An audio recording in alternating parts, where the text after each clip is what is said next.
Hi folks, welcome back. If you're on Facebook Live, this is another chance to engage with the second European PrEP, U equals U, and Biomedical Prevention Summit happening here in Warsaw, Poland. Nicholas, we're on the end of day one. It's been a pretty fantastic day so far. We've just come out of about a 90-minute session of looking at how we message PrEP. We've also had an amazing and really engaging roundtable around PrEP and women, and I think from probably the first time at an event that I've been at when we've had women who are using PrEP speaking so openly about their PrEP use.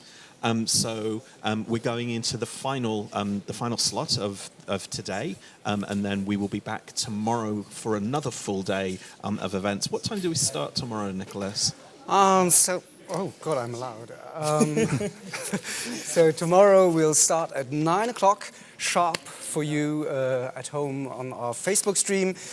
Maybe the room will be not so very crowded by 9 o'clock, but we'll keep you entertained just like we do now. Just to give you an idea, so this session is meant to start right now, and can I show you what it looks like? Yeah, This is the room so far, so it is still quite empty, and that's why we got a guest. Yeah, and we've got a guest, so the room is starting to fill up. We'll have got about another 90 minutes. We go through until 6:30 this evening. So please stay with us. We would love to hear your comments, your updates. Please type in, and if we get to have any panel sessions, please do ask questions. So as the room starts to fill up, as we did earlier, we've got one of the summit's presentees and also one of attendees, Phil Samba, who is also one of my colleagues at PrEPster, and Phil is going to help us get into the next session. So Phil, thank you, welcome for coming and joining us. Phil, I want to ask you your first question. I want to know, we've been here for 24 hours now. What's been the most compelling thing from you for the last 24 hours? What have you heard that's excited you, or what idea or concept is kind of in your mind right now? I think a lot of it has to do with how similar a lot of some of the issues that we have across Europe, but we also have the similar, I guess, passion for trying to make a difference.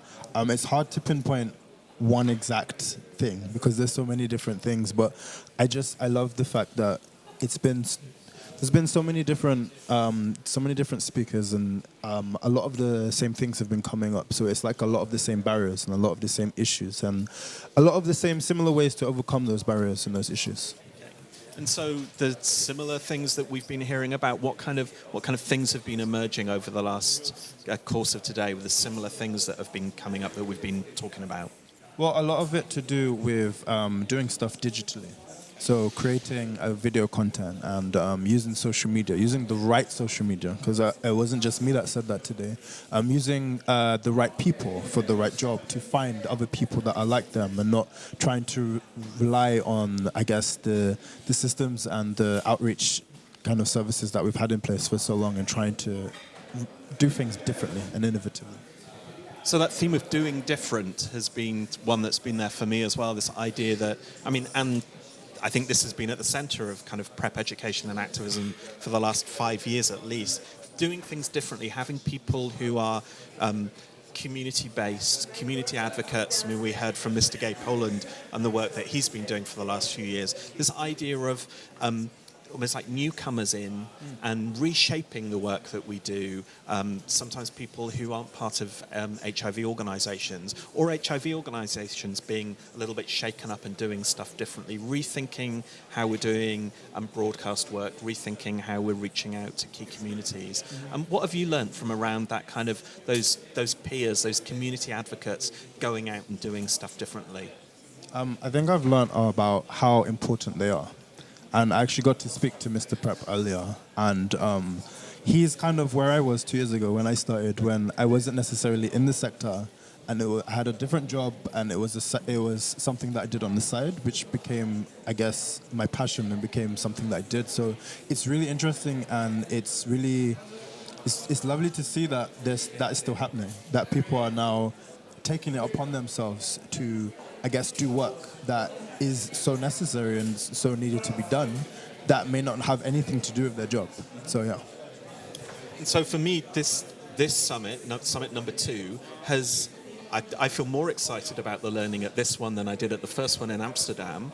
And that one of the things that's really engaging me is that the work that isn't about white cis gay men is really quite central. I know a lot of work was done behind the scenes to make that happen. So really great to have so many trans men and non-binary people here.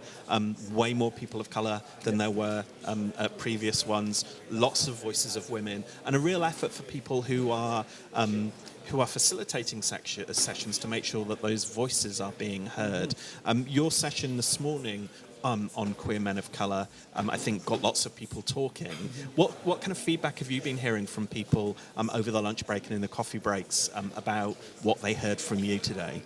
I think people were a bit taken aback. I think up until the time where I spoke, I don't think we actually talked about race, which was really interesting. I know it came at a point in the middle of the day, sort of before lunch, that came about. But people have said that they were really impressed with the presentation, and that I guess a lot of people are trying to think about how they can do things differently, like I said earlier, and how they can make it in a way where they're not doing the same old again and again and again. And I think that's the kind of narrative that we need to spin. And I also feel like hopefully next year there'll be even more innovation, and there'll be even more people of color here. There'll be even more sex workers here talking. There'll be even more women speaking, more black women speaking. And I really encourage that going forward we try to make these summits as diverse as possible. And so people have been coming up to you in the lunchtimes and asking for, help, advice. What can we do differently? I know people have been also saying to you that what happens in London might be very different from what happens in Berlin or Paris or Hamburg or Poland or Kazakhstan or wherever they are.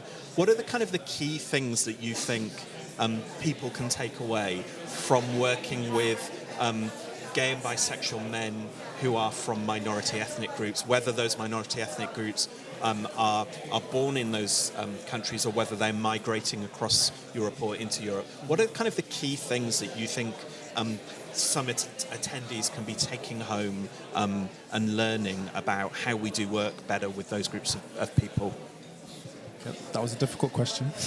I think it's extremely important that all of the approaches that we take are culturally competent, and that it's not only just that these things are done by people that look like them, but they're done in a way that are sensitive to those communities, or if it comes to their religion, or if it comes to their culture.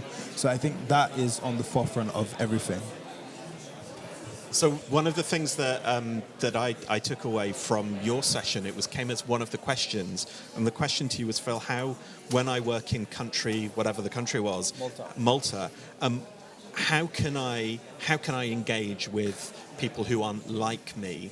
And I think one of the responses that I wanted to give was some of us, particularly some of us who have done this work for a while, need to think about our positions and need to think about the work that we do.